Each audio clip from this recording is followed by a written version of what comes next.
विधानसभा निवडणुकांचे निकाल आलेले आहेत।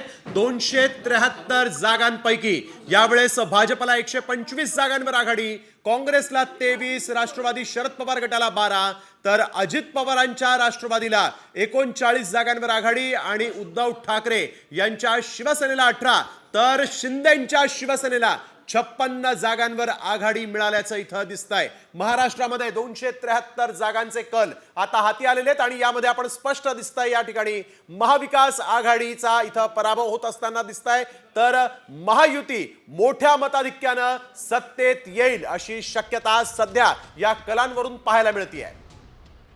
महाराष्ट्रामध्ये 273 जागांचे कल हाती आलेले आहेत। 125 जागा भाजपला, 220 जागा, रेकॉर्ड ब्रेक असा हा आकडा। 220 जागांवर महायुतीनं आपलं वर्चस्व राखल्याचं दिसतंय, तर महाविकास आघाडीला मात्र अतिशय कमी जागा इथं मिळत आहेत अशी सध्या तरी शक्यता असल्याचं दिसतंय। सुरुवातीचे हे सगळे कल आणि आता मात्र निकाल येऊ लागलेले आहेत। काँग्रेसचे दिग्गज नेते देखील इथं पराभवाचा सामना त्यांना करावा लागलाय।